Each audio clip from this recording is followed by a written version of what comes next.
பொறிவாயில் ஐந்தவித்தான் பொய்த்தீர் ஒழுக நெறிநின்றார் நீடு வாழ்வார்.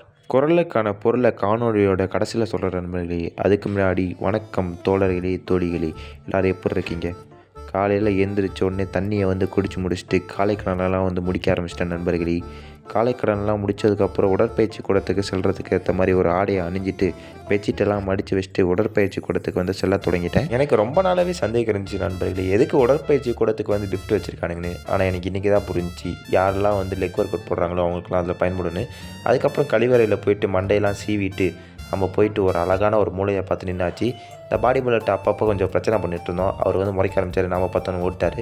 என்னடா குப்பத்தொட்டிலேருந்து எடுக்கிறியேன்னு உங்கள் மைண்ட் வாய்ஸ் எனக்கு புரியுது நண்பர்களே. இருந்தாலும் அதுதான் நம்ம பெரிய ஒரு கொட் மீல் வீடியோ எடுக்காமையும் தூக்கி போட்டேன். அதுக்கப்புறம் எப்படா 10 மணி ஆகும் நாம் உடற்பயிற்சியெல்லாம் தொடங்கலாம் அப்படின்னு சொல்லிட்டு 10 மணி ஆனோடனே உடற்பயிற்சி தொடங்க ஆரம்பிச்சிட்டேன் நண்பர்களே. இன்றைக்கான உடற்பயிற்சி மார்பு பகுதி மற்றும் கை பின்புறம். உடற்பயிற்சியை கச்சிதமாக முடிச்சுட்டு உடலுக்கு அமைதி தர ஸ்ட்ரெச்சஸையும் பண்ணிவிட்டு வீட்டுக்கு G2லான்னு சொல்லிட்டு விட்டேன் நண்பர்களே. ஆனால் நம்மளோட நண்பர் பிடிச்சிட்டு ப்ரோ எனக்கும் பிஜியை பார்த்துத்தாங்க அப்படின்னு சொல்லிட்டு எனக்கு கூப்பிட்டு போயிட்டாரு. அதுக்கப்புறம் அவருக்கு பிஜி பார்க்க போயிட்டேன் நண்பர்களே. எங்கெங்கேயோ கூப்பிட்டு போகிறாரு, அவர் கூடயே நம்ம பின்னாடி போனோம்.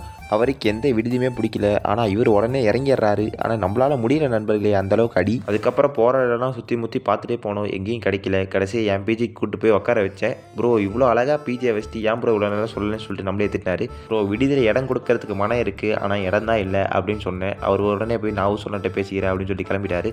அதுக்குள்ளே நான் போய் குளிச்சுட்டு வந்துட்டேன் நண்பர்களே. குளிச்சுட்டு சாப்பாடு என்ன இருக்குன்னு பார்த்தா வெள்ளை சாதமும் தக்காளி குழம்பு இருந்துச்சு. புரோதம் இல்லை நண்பர்களே, மன்னிச்சுக்கோங்க. அதுக்கப்புறம் அதை உட்காந்து காலையை மதியம் உட்காந்து சாப்பிட்டு முடிச்சுட்டு அவருக்கு நம்ம விடுதிலேயே ஒரு இடத்த அலாட் பண்ணி கொடுத்துட்டு நாம் இரவு உண்ண போயிட்டேன் நண்பர்களே. இரவுக்கு ராகி பாலும் கறி குழம்பும் வெள்ளை சாதமும் அதுக்கப்புறம் அது என்னது முள்ளங்கி சாம்பாரையும் அருந்திட்டு இன்றைக்கான இரவு உணவு முடிச்சிட்டேன் நண்பர்களே. அதுக்கப்புறம் இந்த பக்கம் திரும்பி படுத்தா தான் பின்னாடி வலிக்குது, அதனால் ஆப்போசிட் பக்கம் திரும்பி படுத்தலாம் சொல்லிட்டு குப்பரை கடிச்சு படுத்துட்டேன் நண்பர்களே. அதுக்கப்புறம் இன்றைக்கான குறளோட பொருள் என்னன்னா, மெய் வாய் கண் மூக்கு செவி ஆகியவற்றை கட்டுப்படுத்தி யாரெல்லாம் பார்த்தீங்கன்னா ஒழுக்கத்துடன் வாழ்கிறாங்களோ அவங்க நீண்ட நாள் வாழ்வார்னு சொல்லிட்டு திருவள்ளுவர் சொல்கிறார் நண்பர்களே.